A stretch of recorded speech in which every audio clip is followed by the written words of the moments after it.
live.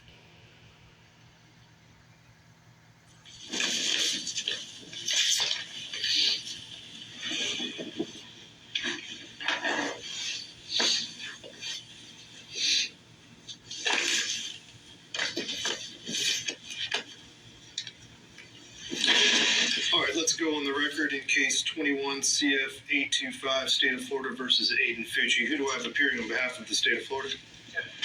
And on behalf of the defendant? Craig Abbott. And Mr. Fucci is also present. We are here today to conclude the sentencing hearing that began on Tuesday of this week. Before I get started, are there any matters that we need to address at this time from the state? Anything else from the defense? No, sir. I did receive some filings as of yesterday. I did review all of those filings. There were about 200 pages of deposition transcript. I reviewed as much of that as possible. I did look for portions of those depositions that I believe were related to this testimony that was received earlier in the week. So I have reviewed all of those filings that were filed yesterday.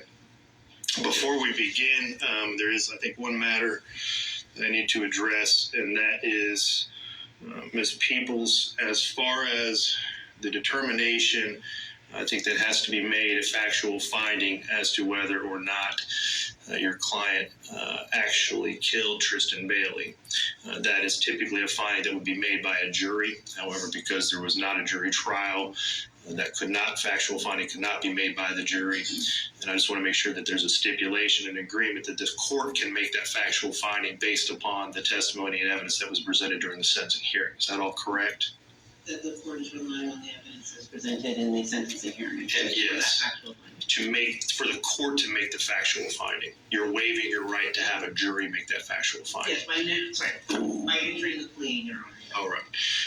Based on the evidence that was presented during the sentencing hearing, as well as the defendant's plea to the charge of premeditated first-degree murder, the court does find that Aiden Fucci killed Tristan Bailey, which now makes the range of possible sentences for Mr. Fucci a minimum of 40 years in prison up to life in prison.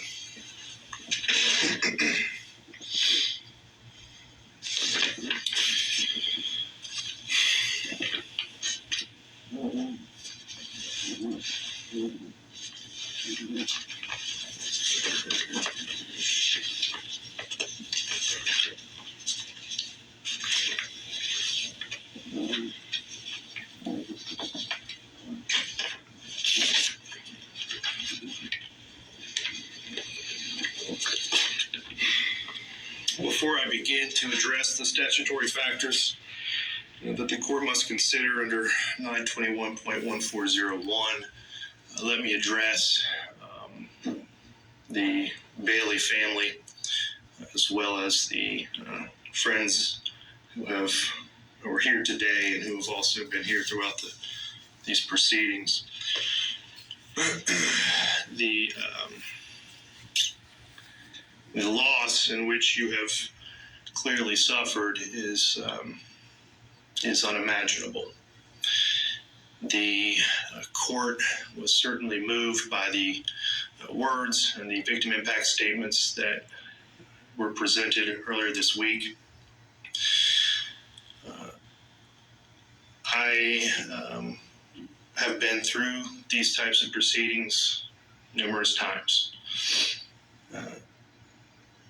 Sometimes family members hope or expect that whatever the sentence is, that somehow or another that's going to heal or provide closure. And I just want to warn you that it's not how it works. No matter what sentence this court imposes today, it cannot heal you. I cannot bring her back. I cannot provide a